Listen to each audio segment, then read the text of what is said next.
Jesus confronted religious leaders with their religious laws to protect and rescue a prostitute who was guilty.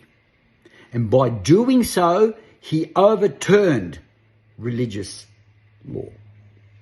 The story is in John chapter 8. Listen to this. But Jesus went to the Mount of Olives. Now early in the morning, he came again into the temple. And all the people came to him, and he sat down and he taught them. And then the scribes and the Pharisees, the religious leaders, brought to him a woman caught in adultery. And when they set her in the midst, they said to him, "Teacher, this woman was caught in adultery, in the very act. Now Moses in the law commanded us that such should be stoned. But what do you say?" This they said, testing him, that they might have something with which to accuse him. And Jesus stooped down and wrote on the ground with his finger, as though we did not hear. So when they continued asking him, he raised up himself and said to them, "He who was without sin, let him cast the first stone at her." And again he stooped down and he wrote on the ground. Then those who heard it, being convicted by their conscience, went out one by one, beginning with the oldest, even to the youngest. And Jesus was left alone, and the woman standing in the midst. When Jesus had raised himself up and saw no one but the woman, he said to her, "Woman, where are your accusers? Has no one condemned you?" She said, "No one, Lord." And Jesus said to her, "Neither do I condemn you. Go, sin no more." Jesus confronted religious leaders with their religious laws that came from the law of Moses. The law of Moses commanded that prostitutes be stoned to death. No ifs, buts, or exclusion clauses. Prostitutes, according to the law of Moses, should be killed. And the Pharisees wanted to put Jesus to the test. The religious leaders knew that Jesus was merciful and kind. And they said, "Let's put this guy to the test and let's see if he will contradict Moses. Then we'll have him." They knew he was merciful, but they weren't counting on his response. You see,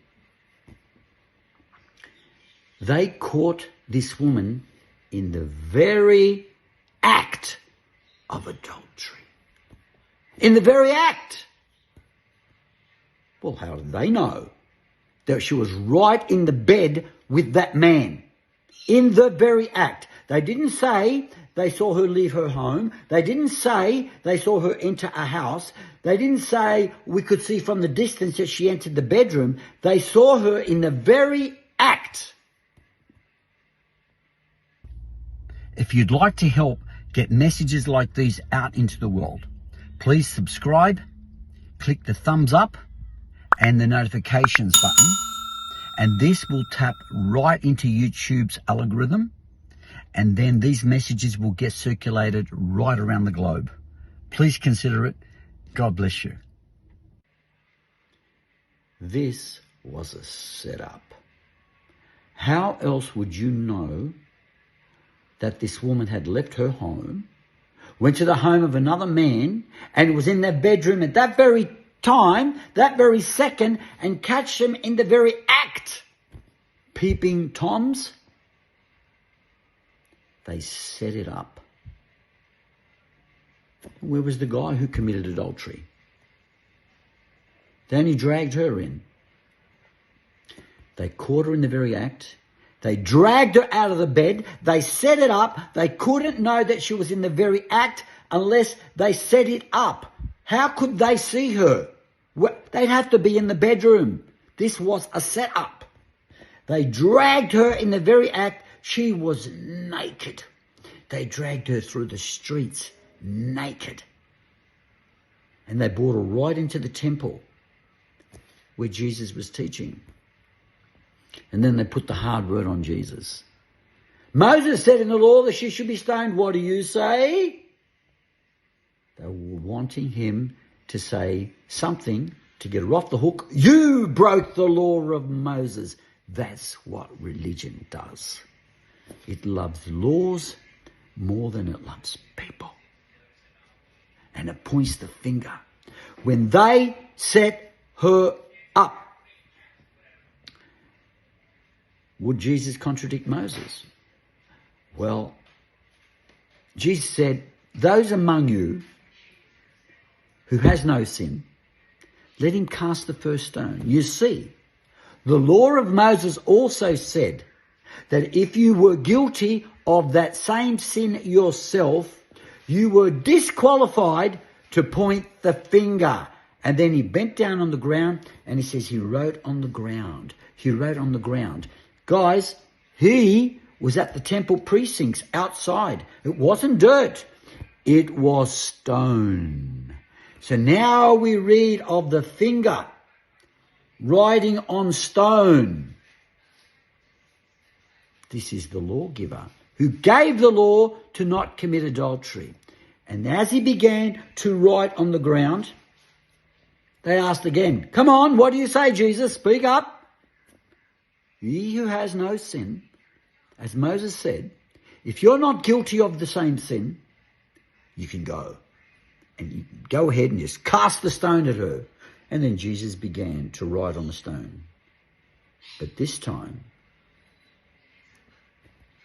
they walked away, one by one. You see, they disqualified themselves from stoning her because they were guilty of the same sin themselves. How did they know that she was in the very act of adultery? The very act of intimacy? They set it up. They were all her customers. They were all her customers. And one by one, he said, Reuben, you saw her such and such a day. Joshua, you saw her such and such a day. Levi, you saw her, and they all took off from the oldest to the youngest. They were talking to the person who was writing with the finger of God on stone. And they all took off. Jesus was left alone. And he said, woman, where are your accusers? They're gone. Jesus said, he who has no sin, let him cast the first stone. He was the only one who was without sin, and he should have, under religious law, stoned this woman to death. But he did not follow the law of Moses. He overturned the law of Moses.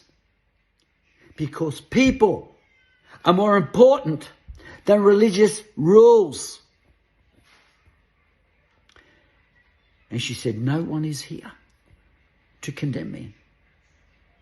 And he said, neither do I condemn you. Go, you're free. Leave your life of sin. In the atmosphere of unconditional love and acceptance and no judgment, you feel safe. And in that atmosphere of love and mercy and compassion and safety and no condemnation, neither do I condemn you, the power of sin is broken. Love breaks the power of sin, not law. Jesus confronted religious leaders and religious law, and he overturned them both to protect a prostitute. That's the Jesus and God I love.